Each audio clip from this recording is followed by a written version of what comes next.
नांदेड़ शहर में पहली बार कम कीमत में अच्छे डिजाइनर और रेंज के बेहतरीन ड्रेसेस का खजाना क्वींस डिजाइनर सूट एंड एम्पोरियम, बाबा पेट्रोल पंप के करीब बरकत कॉम्प्लेक्स रोड, नांदेड़। यहाँ पर गरारा, लांचा, फ्राक व दीगर नए रेंज के कपड़े मौजूद है। यहाँ पर बड़े शहरों से मुंबई, हैदराबाद, सूरत, लखनऊ से चुनिंदा फैशनेबल कपड़े एक ही छत के नीचे दस्तयाब किए गए हैं। एक बार जरूर तशरीफ लाए प्रोप्राइटर मोहम्मद आमिर।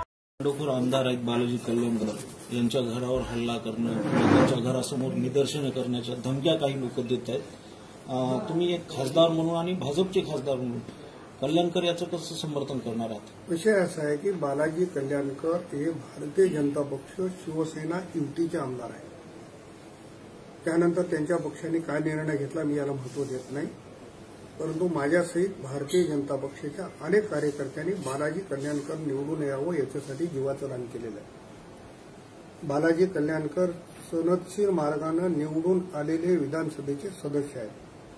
त्याच्यामुळे त्यांना धमक्या देणे, त्यांच्या घरावर हल्ला करणे, धमक्या तर कोणी देऊ शकते, मी इथं बसून कोणाला धमकी देतो, पण बालाजी कल्याणकरांच्या केसाला देखील धक्का लागणार नाही हे मला नक्की माहिती आहे आणि अशी कोणामध्ये हिंमत नाही। साहेब, आमदारापेक्षा खासदारामध्ये जास्त खद आहे शिवसेनेच्या असं तुम्ही म्हणालात, नेमकं काय म्हणायचं तुम्हाला? नाही, मला हेच म्हणायचं आहे की पूर्ण लोकसभेच्या सदस्यांना शिवसेनेच्या याची जाणीव आहे।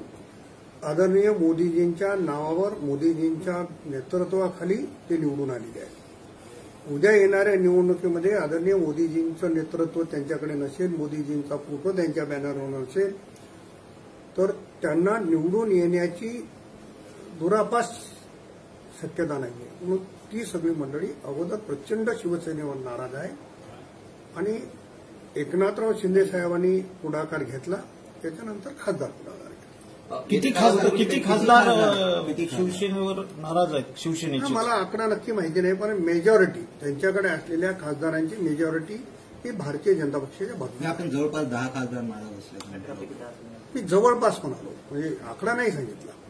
त्यांचे 18 आहेत, तर त्याच्यापैकी अनेक खासदार ज्यांना निवडणूक लढवायची ते मोदीजींच्या नेतृत्वात लढवायची त्यांची इच्छा आहे। सर, नांदेडचा विकास आता होईल? नांदेडच्या विकासाच्या संदर्भाने काळजी करण्याची आवश्यकता नाही। ज्यांनी नांदेडमध्ये खड्डे खोदून ठेवले ते खड्डे बुजवण्याचं काम निश्चित आम्ही करू। साहेब, देवेंद्र फडणवीस हे नक्की कधी मुख्यमंत्री पदाची शपथ घेतील मला असं सांगता येत नाही। एकनाथराव शिंदे साहेबांच्या निर्णयाच्या नंतर त्याची अंमलबजावणी होईल। एकनाथराव शिंदे साहेबांनी त्यांचा पाठिंबा काढणे, त्यांना कोणाला आवश्यक वाटते त्यांना पाठिंबा देणे ही भूमिका घेतली तर निश्चित, आणि ही गोष्ट आता लपून राहिलेली नाही की एकनाथराव शिंदे साहेबांनी सांगितलं की भाजपच्या नेतृत्वामध्ये सरकार स्थापन झालं पाहिजे, याचा अर्थ ते भाजपला पाठिंबा देतील। पण भाजपला घाई नाहीये मंत्री मंडळ बनवायची किंवा मुख्यमंत्री होण्याची, आणि भारतीय जनता पक्ष या सगळ्या गोष्टीपासून आघाडीत आहे।